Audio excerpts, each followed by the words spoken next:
Te damos la bienvenida a tu programa Palabras de Vida Eterna. En estos momentos vamos a compartir primer libro de Samuel. Shalom Aleichem, Malachei HaShalom, Malachei Elyon, Melech Malchei HaMelachim HaKadosh Baruch Hu.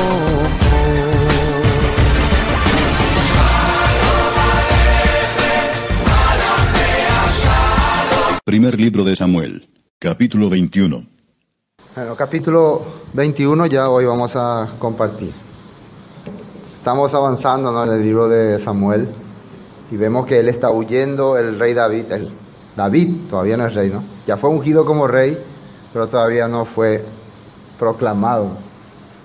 Eso quiere decir que en la voluntad de Dios, de Elohim, está que David sea el que va a dirigir al pueblo. Pero antes de dirigir al pueblo, antes de recibir una promesa o una bendición, nuestro Padre también quiere ver cuál es nuestro corazón.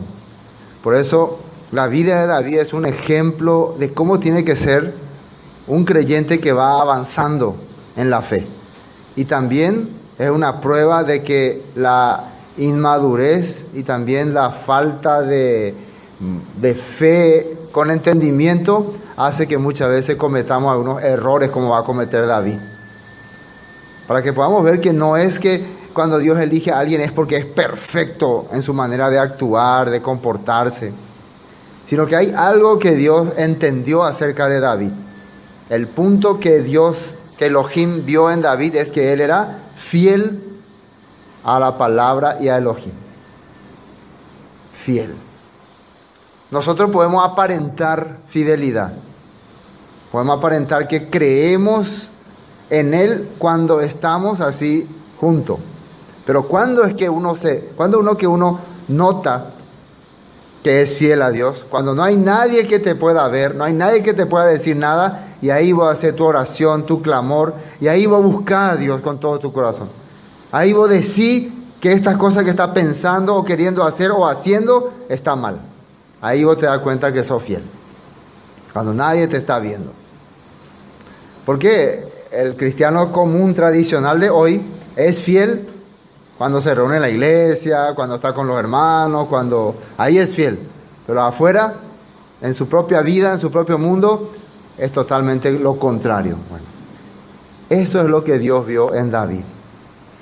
Dentro de su corazón vio que era fiel a Dios, a pesar de que era muy débil, humana y carnalmente. Tenía muchos defectos, muchos errores, más que Saúl inclusive. Saúl sí aparentaba bien su fidelidad ante la gente. Inclusive le dice al profeta Samuel, úngeme, muestra a la gente que yo sigo siendo elegido de Dios, de Elohim. Por eso ese es aparentar. El famoso dicho de, ¿cómo están? ¿Cómo le va? Bien, pero la verdad están mal. Están mal humanamente y están mal espiritualmente también. Pero siempre en nuestra boca el típico dicho paraguayo, o manota imagina, pero sí, hay por nada, estoy bien.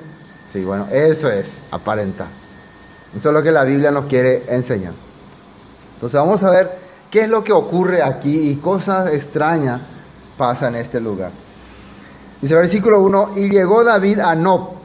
Este Nob es una ciudad de refugio, un pueblo, una ciudad de levitas, donde estaba un sumo sacerdote descendiente de Aarón, donde se ministraba y se oraba a Dios.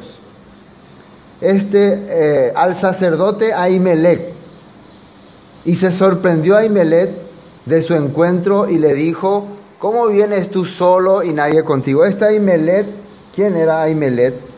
Es el bisnieto de el sacerdote Elí. ¿Se acuerdan de Elí? El que tenía a su hijo rebelde. Bueno, este es su bisnieto. Según una profecía que había recibido Elí por ser rebelde, Dios le había dicho que de su descendencia siempre iba a haber muerte y también que Dios iba a quitar el sacerdocio de su descendencia. Pero ya habían transcurrido los años y nosotros vemos que un descendiente de Elí continúa siendo sumo sacerdote. Entonces vamos a ver que algo terrible va a ocurrir con esta familia, con estas personas. Por eso es que hay que entender una cosa, ¿no? Uno puede pensar, pero han pasado muchos años y yo fui rebelde, yo hice lo que quería y no me pasa nada. Eso de que te va a pasar algo, te va a ocurrir algo, esto es mentira. Uno puede pensar así. Entonces vemos nosotros que a Elí se le había profetizado que iba a ocurrir tragedia en su familia. Ya arrancó con la tragedia de sus hijos. ¿Se acuerdan que sus hijos murieron en la guerra? También murió Elí, se cayó y se golpeó y murió. Y después su nuera dio su hijo a la fuerza.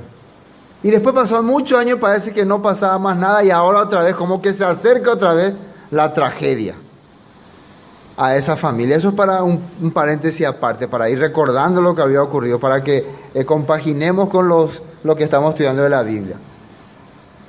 Bueno, este es entonces Ahimelech, antepasado de Elí, antepasado de Aarón, quien fue ungido como sumo sacerdote. Bueno, ahora viene David acá y se sorprende el sumo sacerdote de que David venga solo, porque siempre David anda con su ejército, con sus soldados. Y ahora está andando solo. Y aquí una cosa muy importante. Recuerdan que habíamos hablado de qué es mentir, ¿sí o no? De si mentir es muchas veces ayudar a alguien o muchas veces mentir es crear algún problema. ¿Y cuándo es que es grave una mentira? Habíamos hablado de ese punto, ¿no? Precisamente aquí vamos a ver una mentira. Vamos a analizar un poco si es grave o es una mentira para salvar vidas. ¿Sí o no? Ustedes tienen que saber muy bien que cuando mienten pueden estar provocando tragedia en su alrededor. Si es que no dimensionan muy bien lo que están a punto de decir. Es fácil para nosotros mentir, ¿no? Por ejemplo, prometer, voy a hacer tal cosa y no hacen. Voy a ir a tal parte y no van. Voy a traer tal cosa y no traen. Es fácil. Entonces ustedes tienen que dimensionar si eso a la larga no le vaya afectando en lo espiritual. Eso es muy importante entender. Amén. Recuerden que en Apocalipsis decía, ningún mentiroso entrará al reino de los cielos. No será considerado mi hijo. Ningún mentiroso. Y esa mentira influye en que aparentás que le seguía a Dios, pero la verdad tiene otro corazón. Está fingiendo. En eso se relaciona. Bueno, continuando, ¿no?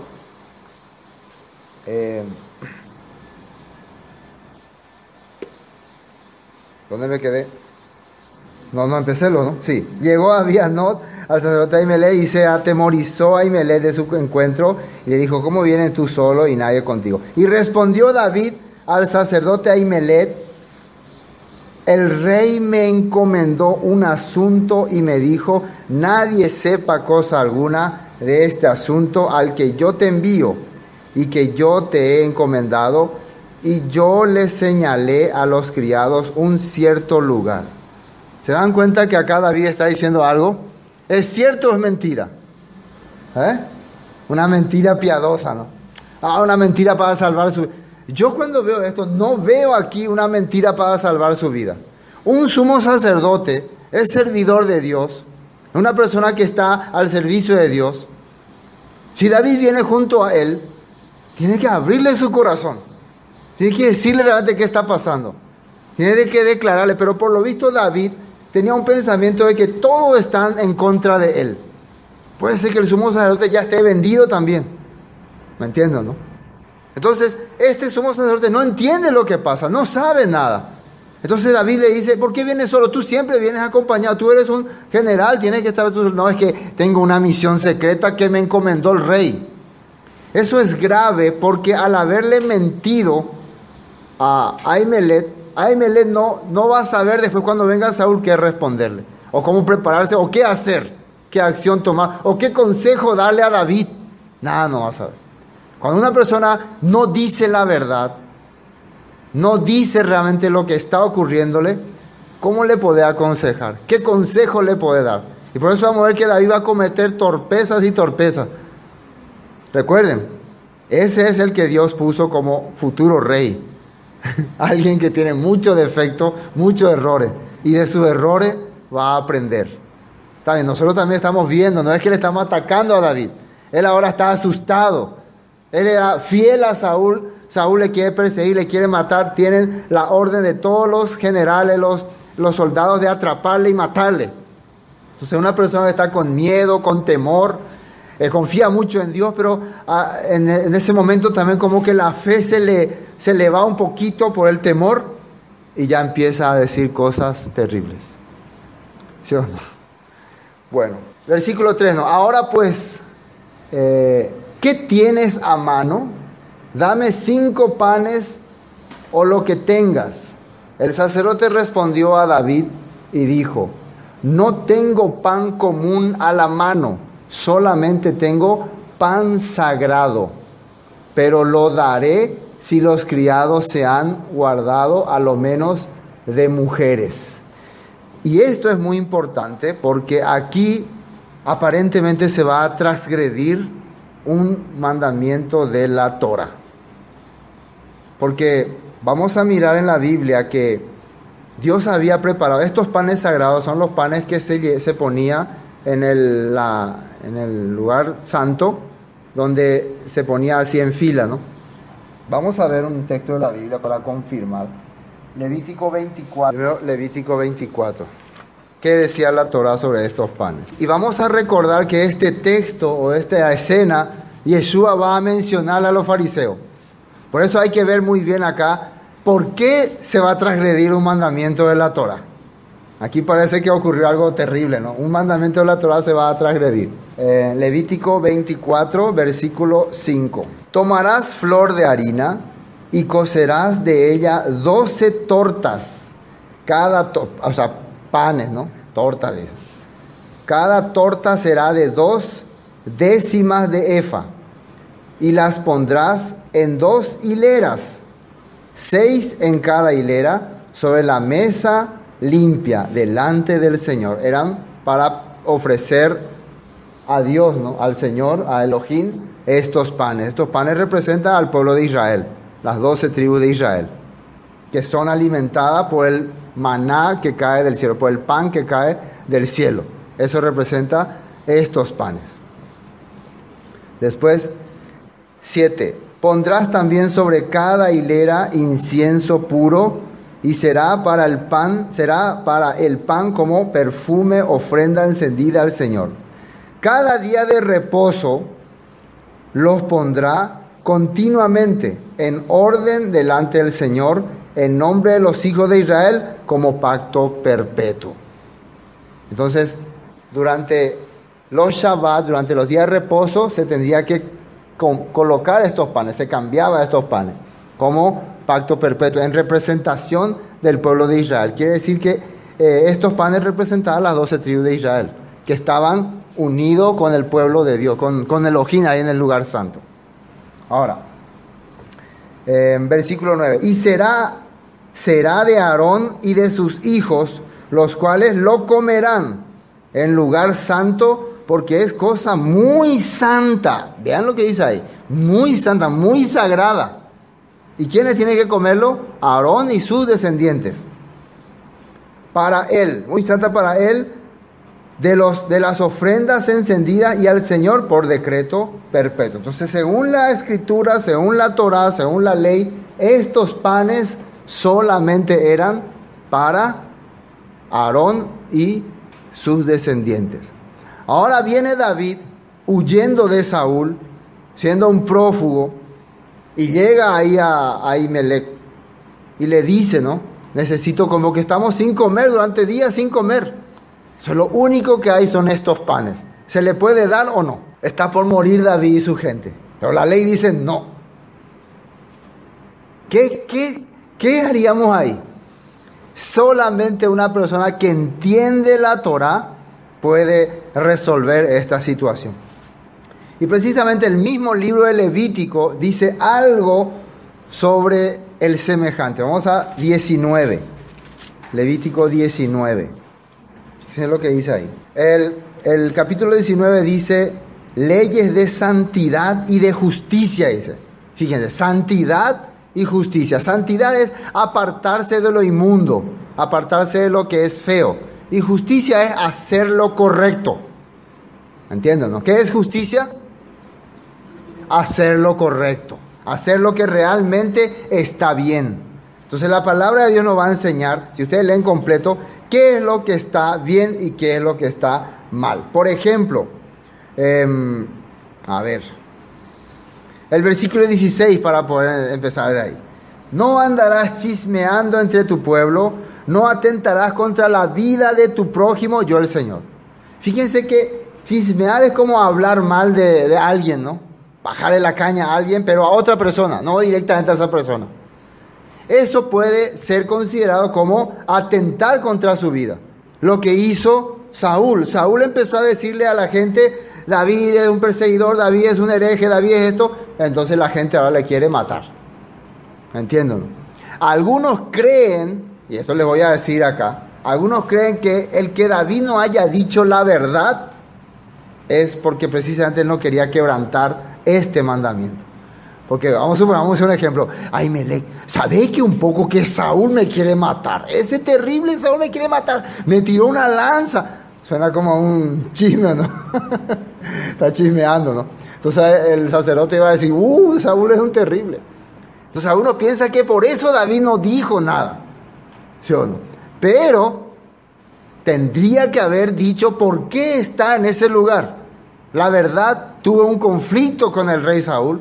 Yo no entiendo muy bien su corazón, no sé qué pasa y tuve que huir. Estoy apeligrando mi vida, por eso estoy acá. Tenía que haber dicho eso. Tenía que haber encontrado la manera. ¿Entienden? Entonces, esos son conflictos que podemos ponerle a la vida. ¿Y qué hago? ¿Qué hago? Qué difícil, ¿no? Yo no quiero chismear contra mi rey, yo no quiero hablar en contra de mi rey, pero tampoco puedo no huir, quedarme ahí. Entonces, en un lugar difícil me encuentro. Bueno, ahora en el punto de Ahimelech. Están los panes sagrados que solamente puede comer la familia del sumo sacerdote según la ley, según la Torah. Pero ahora viene David muerto de hambre y si no come puede ser que no avance más. Y lo único que hay es el pan sagrado. ¿Qué se puede hacer? Y bueno, ¿qué dice aquí también Levítico 19?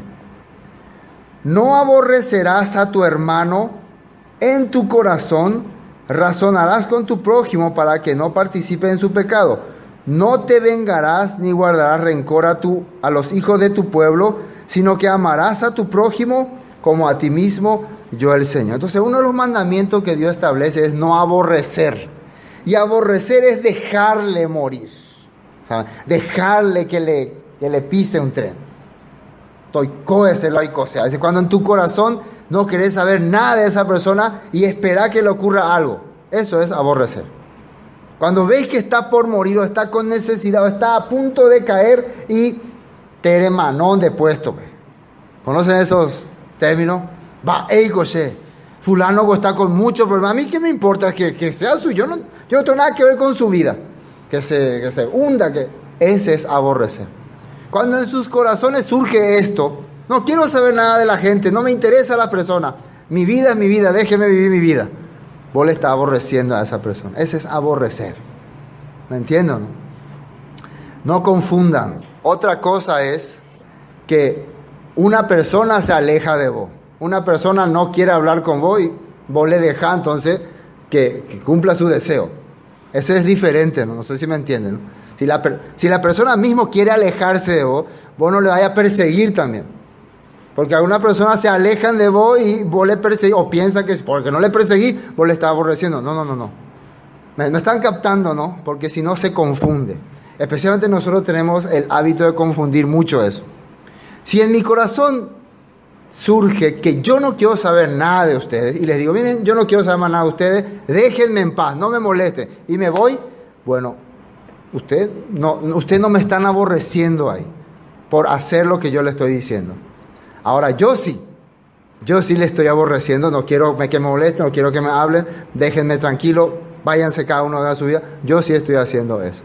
Eso hay que entender bien en la Escritura. La gente como no entiende bien esto, se toma todo muy en lo personal y busca su acción transmitirle a otro como culpabilidad. Eso hay que entender aquí en la Escritura. Por ejemplo, lo que está haciendo ahora David. David se tiene que alejar obligatoriamente de Saúl porque Saúl le aborrece. No es que David le odia a Saúl. No es que David quiere el mal de Saúl. Pero él tiene que alejarse porque Saúl tiene un corazón negativo, un corazón opositor. Entonces tengo que alejarme de esa persona. Cuando una persona tiene un corazón negativo, opositor hacia mí, no me queda otra que alejarme. Pero generalmente el chismerío sale en que David es el malo. David es el culpable. Por eso se va, por eso no viene otra vez ante su rey. Así sale el chismerío, ¿no? David, oíla y ñañá, pegale la ojo, pegale la ya, dos de cabila y reipe. Bueno, así se hablan. Entonces Ahimelech entiende, yo no puedo dejarle a David morir, porque él es un prójimo mío.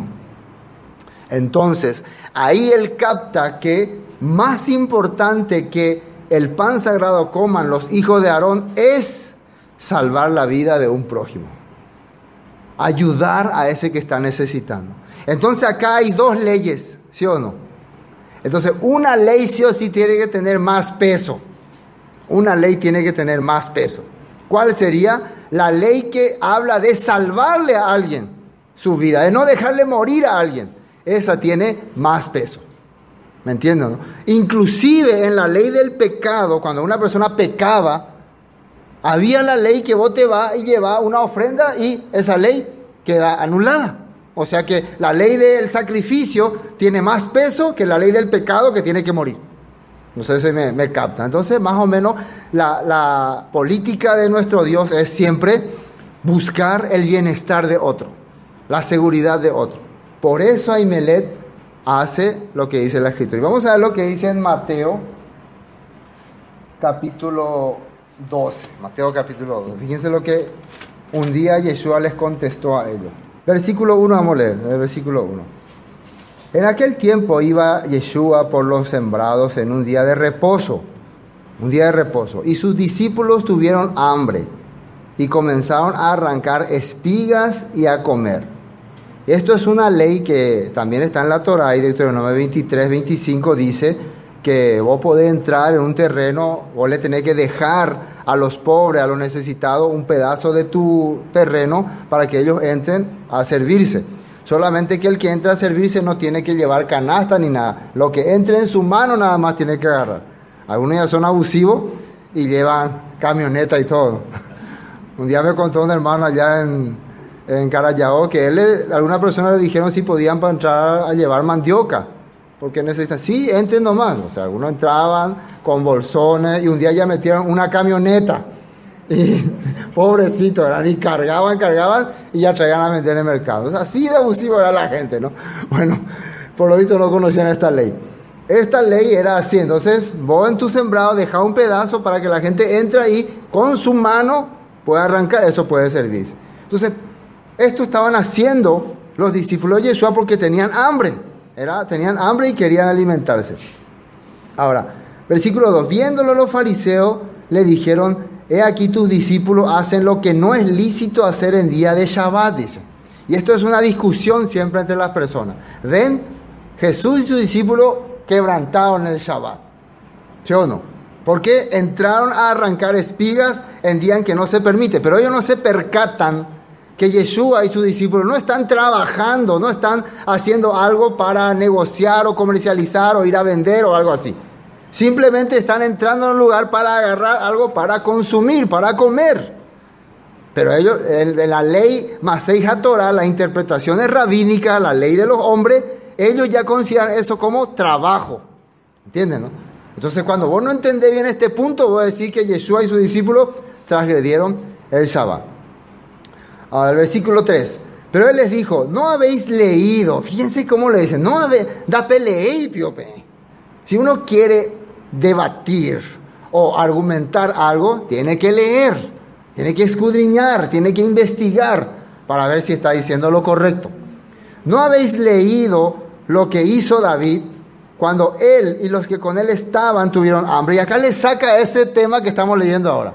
¿Qué hizo David? Tenía hambre y se fue al sumo sacerdote y le pidió pan solamente permitido para los sacerdotes.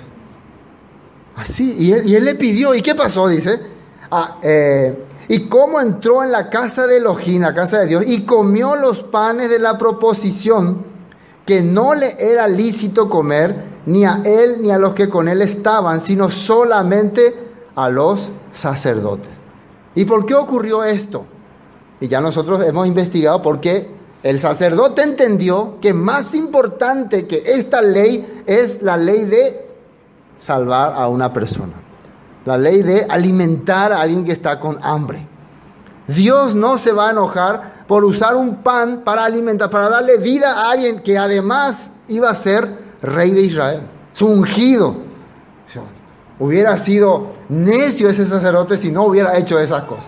Lo siento, David, te lo tenés que morir, pero yo tengo que cumplir la ley. Iba a cumplir la ley, pero el ungido de Dios iba a morir. ¿Se dan cuenta? O sea, ahora lo mismo, ahora está el ungido de Dios, el Salvador, el Rey de Reyes, queriendo servirse un poco de espiga para consumir con sus discípulos en día de Shabbat. Pero estos fariseos no pueden pensar eso, no pueden ver eso y le acusan directamente. Le acusan de eso. Después, ¿qué le dice más? ¿O no habéis leído la Torá? Fíjense, ¿no habéis leído la Torá? Como en el día de Shabbat los sacerdotes en el templo profanan el día de Shabbat y son sin culpa. ¿Qué significa esto? Cuando los sacerdotes están sirviendo en el tabernáculo, en el templo, ellos ese día trabajan más. Ese día si ellos se van, se levantan, hacen, tienen que hacer sacrificio, mucha gente viene. ¿Y son condenados por eso? Claro que no. Ahora mismo Yeshua y sus discípulos, ¿qué están haciendo? Están sirviendo a la humanidad, están llevando el mensaje de buenas nuevas para las naciones. Claro que esto no van a entender estos fariseos porque ellos están ciegos en ese punto. Para ellos Jesús y sus discípulos son unos rebeldes. Nosotros estamos sirviendo a Dios, estamos sirviendo la palabra, estamos llevando el mensaje, entonces alimentarnos está sin culpa. Ese día tenemos que recoger nuestra comida a comer. Hacer las actividades de Dios en Shabbat no es pecado. Por eso os digo que uno mayor que el templo está aquí, dice. Y si supieseis qué significa misericordia quiero y no sacrificio, no condenaríais a los inocentes, dice. Misericordia quiero y no sacrificio. Lo que Dios quiere que el corazón del hombre piense en otro. Vos podés hacer toda la ley de Dios, podés guardar el día de reposo, podés guardar las fiestas, podés decir que cumplir los mandamientos, pero cuando no te interesa a los demás, no te interesa a otra persona, viví ahí en tu mundo encerrado para vos mismo, no sirve delante de Dios. Terrible esto, terrible. Lo que la gente hoy en día quiere, la gente quiere no me molesten, déjenme en paz, déjenme solo. Ese no sirve su bla, bla, bla, bla, bla. Su yo creo en Dios, yo hablo en Dios, yo oro a Dios. Ni su oración, según la Torá, Dios no escucha. Vos no tenés compasión de otra persona, no querés compartir con otra persona, no querés darle a otra persona, servirle a otra persona. No sirve todo lo que decís que cree en Dios. Qué terrible esto. Yeshua estaba hablando así justamente a hombres religiosos, hombres que se jactaban de tener a Dios, que todos los días estaban ahí, Baruch atah Adonai, todo el día se pasaban orando a Dios, con su talí, con su todo su manto. Pero ahora hombres de fe, hombres que están sanando a la gente, que están viviendo por la palabra y que ni siquiera tenían qué comer y se estaban sirviendo de lo que está mandado en la ley para los pobres, ellos le están condenando y juzgando. ¿Sí? Así de duro el corazón del hombre. En vez de ayudar, tenemos que servir a los discípulos de Jesús. En el templo hay mucho dinero, mucho tesoro. Vamos a darle para que ellos lleven. No, ¿qué? Van a pensar ellos en eso. Su dinero ellos era para las vanidades. El hombre para vanidad usa su dinero, gasta, no siente como peso ni carga. Pero cuando va a usar para las cosas de Dios, qué desperdicio, qué manera de tirar el dinero, qué manera de desperdiciar. Eso es triste, de verdad. ¿Qué les parece? Triste, ¿no? Jesús dijo, misericordia quiero y no sacrificio. Entonces, ¿qué es misericordia? Piensen en los demás, piensen en otra gente, preocúpense por las necesidades de las personas, especialmente, acá según la Biblia veo, de los que están sirviendo a Dios. No solamente sean fanáticos religiosos. Bueno, sigamos. Y si supiera lo que significa misericordia quiero y no sacrificio, no condenaría a los inocentes, porque el Hijo del Hombre es Señor del Shabbat. ¿Qué significa? Él es la autoridad en Shabbat. Él es el que va a reinar en el Shabbat. Entonces lo que ellos están haciendo es preparar ese reino. Preparar el reino que va a establecerse. Entonces, ¿cómo van a estar ahí sin hacer nada? Por eso nosotros en Shabbat trabajamos, porque estamos preparando el reino. Si Yeshua va a ser el rey del Shabbat, servirle a él no hay ningún problema. Otra cosa es que vos le sirva a Nimrod, a Tamuz, a Semiramis, a Hasatán en Shabbat. Eso sí es oponerse al poderoso. ¿Me están entendiendo, no? Eso sí es ser rebelde, ¿sí o no? Bueno, volvamos a Samuel. Versículo 4, ¿no? Y el sacerdote respondió a David, no tengo pan común a la mano, solamente tengo pan sagrado, pero te lo daré si al menos los criados se han abstenido de mujer. Era una recomendación, ¿no? Para entrar en las cosas sagradas o tenía que estar puro, purificado, no tenía que haber estado con mujer, con tu esposa unos días antes, ¿no? Esa era una de las recomendaciones. Y David respondió al sacerdote y le dijo, en verdad las mujeres han estado lejos de nosotros desde anteayer, cuando salí, anteayer. O sea, son 2 días que no están comiendo, ¿no? Ya con hambre ya estaría, ¿no? Y los vasos de los jóvenes están santos, aunque el viaje es profano, dice. ¿Cuánto más no estarán santos hoy sus vasos? Así el sacerdote les dio el pan sagrado, porque allí no había otro pan, sino los panes de la proposición, los cuales habían sido quitados delante del Señor, para que se pusiesen panes calientes el día en que los otros sean quitados. Aquel día estaba allí uno de los, y fíjense el versículo 7, siervo de Saúl, detenido delante del Señor, dice, cuyo nombre era Doeg, el edomita, el principal de los pastores de Saúl. Dice que él estaba detenido ahí, ¿no? Delante del Señor en la ciudad de refugio. No sabemos muy bien qué habrá sido su problema, ¿no? Algunos creen que él era día de Shabbat, ellos llegaban el día de Shabbat, entonces en Shabbat vos no podés continuar tu viaje, entonces se quedó para reposar ahí. Otros dicen que había tenido algún conflicto por ahí con alguien, y como es ciudad de refugio, entonces permaneció momentáneamente ahí para ser librado de sus penurias. Realmente no sabemos, pero estaba detenido, dice, por Dios, dice, Dios le permitió. Algunos argumentaban que tenía una enfermedad incurable, ¿no? Como vimos la pasada en la serie, que tenía lepra, ¿no? Bueno, lo que sí que estaba ahí era siervo de Saúl, encargado de cuidar sus ovejas, principal de los pastores de Saúl. Dice. Y David dijo a Ahimelech, ¿no tienes aquí a mano una lanza o una espada? Él está pidiendo ya arma. Él piensa enfrentarse entonces a algún enemigo, ¿no? Quiere espada. Porque no tomé en mi mano ni espada ni mis armas, por cuanto el asunto del rey era apremiante. Y continúa con la mentira, ¿no? Y el sacerdote respondió, la espada de Goliat del Filisteo, al que tú venciste en el valle de Ela, está aquí envuelta en un paño detrás del efob. Si tú quieres tomarla, tómala, pues aquí no hay otra sino esta. Y dijo David, ninguna como ella, dámela. Vimos ya a Doeg, que él, cuando vimos en Doeg, ¿cuál era su nacionalidad? Edomita. ¿Quiénes son los edomitas? ¿Descendientes de quién? De Esaú, de Edom, no Esaú.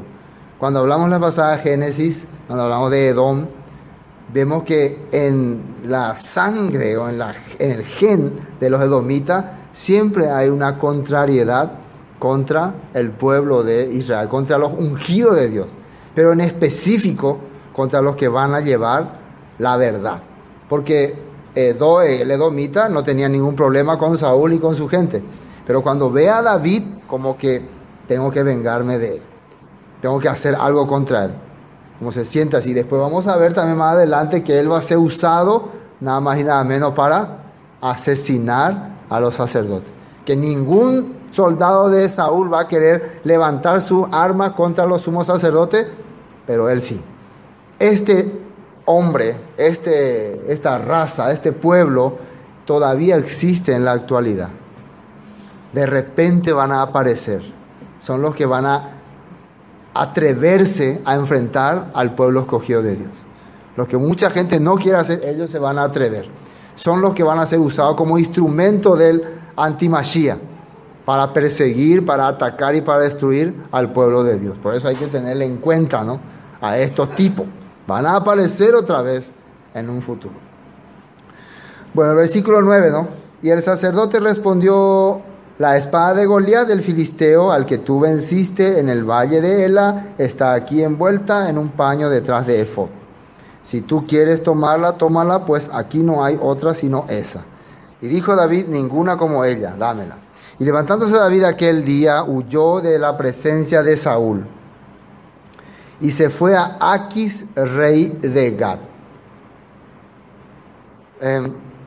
¿Qué cosa está haciendo David ahora? Está huyendo y está saliendo del territorio de Israel y está yendo junto a los filisteos.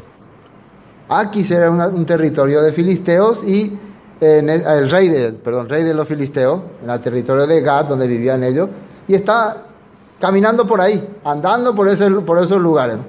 Se fue hacia ahí, hacia la tierra de los enemigos. Por ahí se fue.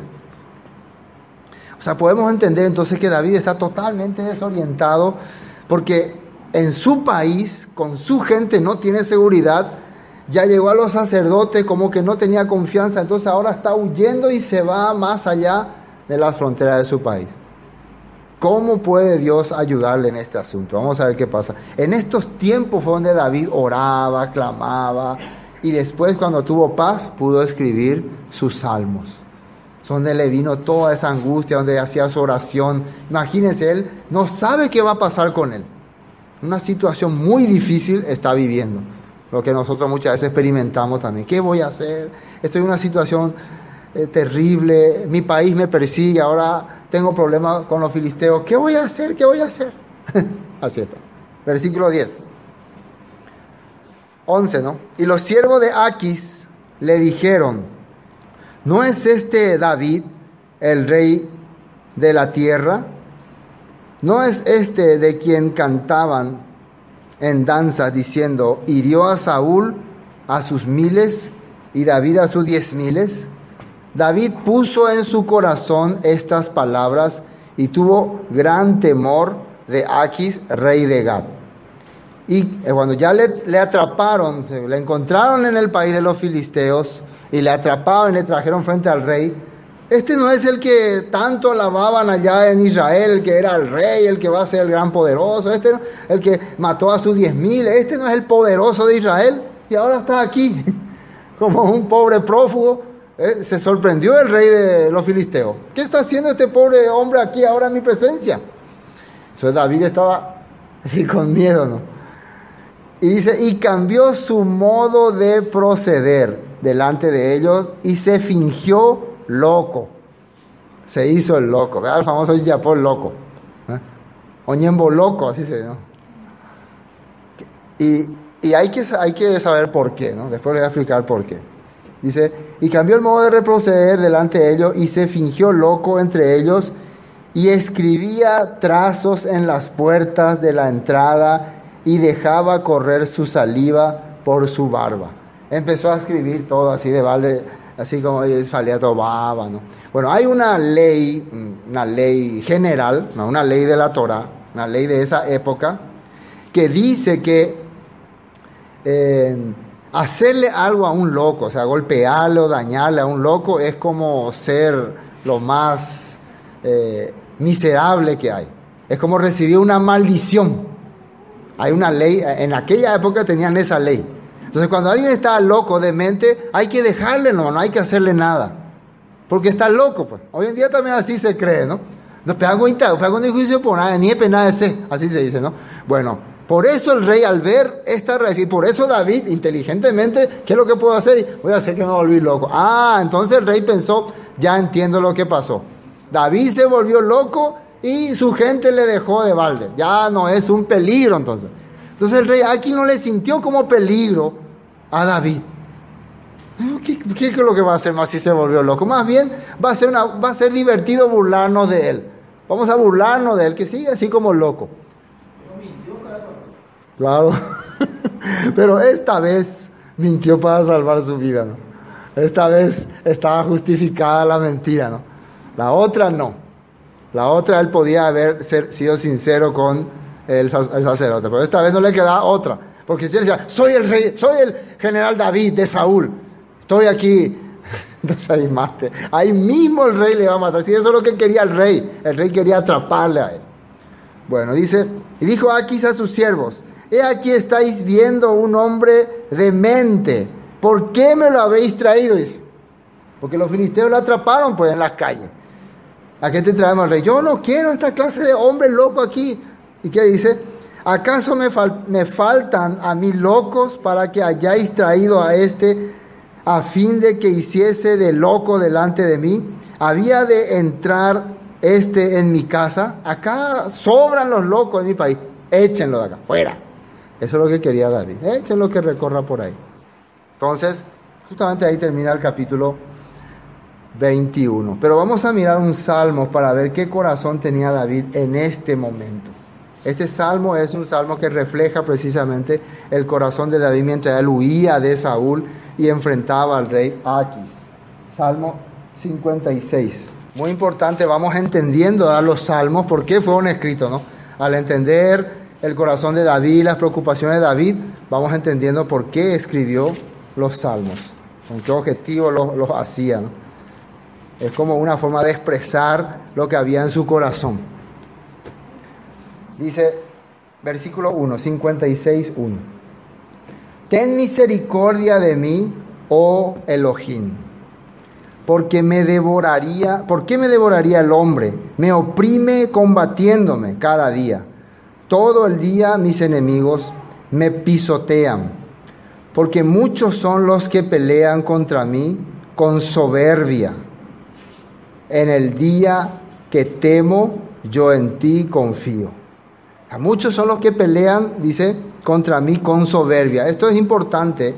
Pelear contra alguien por honor o por guerra es diferente que pelear por soberbia.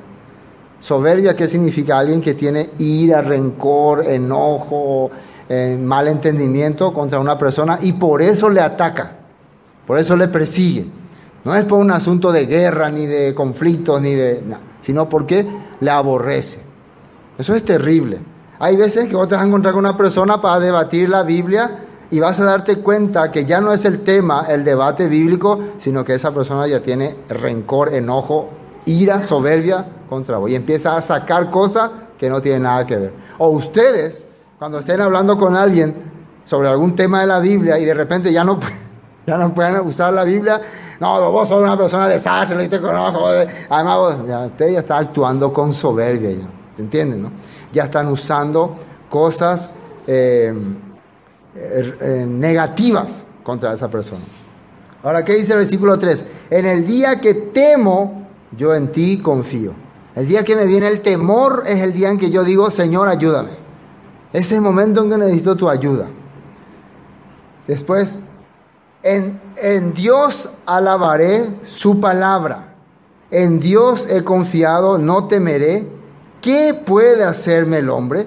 Fíjense que dice, alabaré su palabra.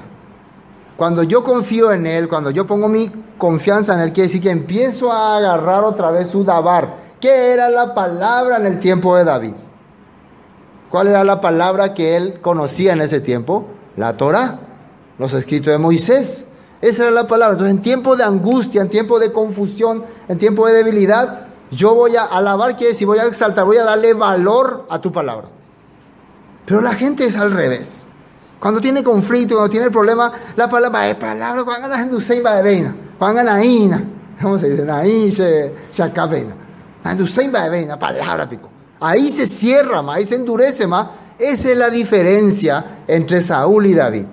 Saúl, mientras más conflicto, mientras más problemas tenía, más se encerraba, más se alejaba de Dios.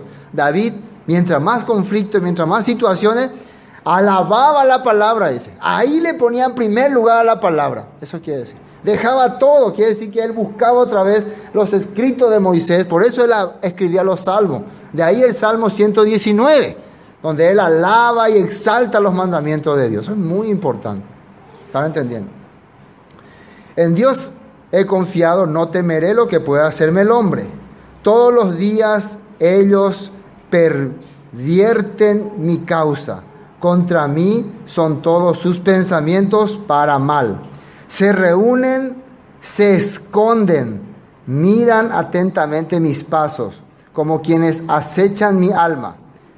Pésalos según su iniquidad, oh Elohim, y derriba en tu furor a los pueblos.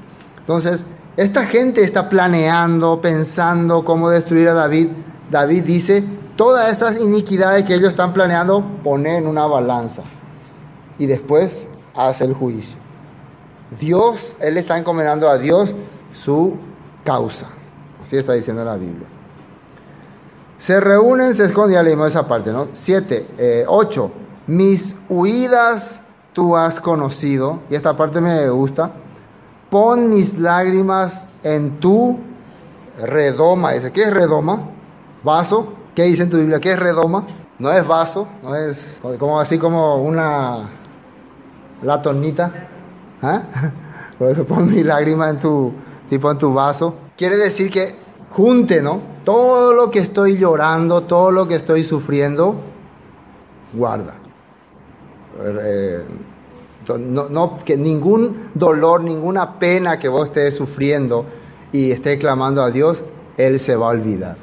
¿Sí o no? ¿Qué dice ahí?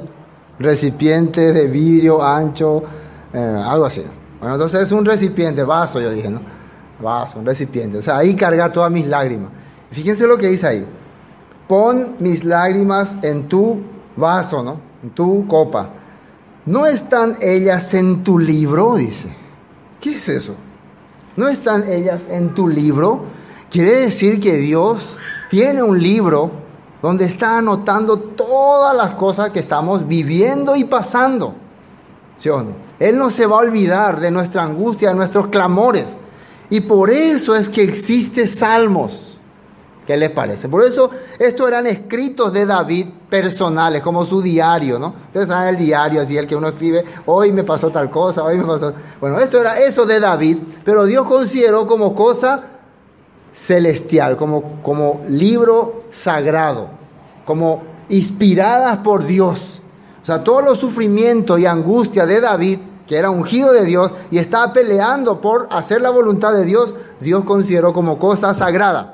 Yo les pregunto, si ustedes sufren por la palabra, sufren por estar viviendo para Dios, estar haciendo las cosas de Dios, tienen necesidades por hacer las cosas para Dios, eso Dios lo está anotando, lo está guardando, lo está haciendo celestial.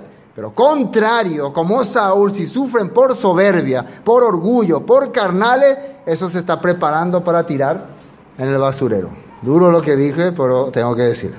¿Me entienden? Al contrario, le hace la contra para el libro de las obras. El libro de las obras, donde se anota lo que está en la Torá, lo que dice la Torá. Entonces, de acuerdo a esas cosas van a ser juzgados. Entonces, David está entendiendo aquí, mis lágrimas por servirte, por hacer tu voluntad, por alabar tu palabra, tú lo estás anotando en tu libro. Así que no se tiene que preocupar la gente que llora, sufre por servir a Dios. ¿Qué dijo Yeshua acerca de los que lloran? De ellos será el reino de los cielos. ¿Sí? Ellos heredarán la tierra. A ellos se les hará justicia. A ellos se les revelará el poder de Dios. Los que lloran, los que sufren. Así está escrito en la Biblia. Por el reino, por la palabra. Eso es muy importante entender. Un poco más. No están escritas en tu libro. Serán luego vueltos atrás mis enemigos, el día en que yo clamare. Esto sé que Dios está por mí, En Dios alabaré su palabra, en Dios, en Elohim alabaré su palabra, en el Señor su palabra alabaré. En Dios he confiado, no temeré. ¿Qué puede hacerme el hombre? Así estaba escrito en este salmo. Una vez más, la davar de Elohim, la palabra de Dios, es lo que David alaba en los momentos difíciles. Amén.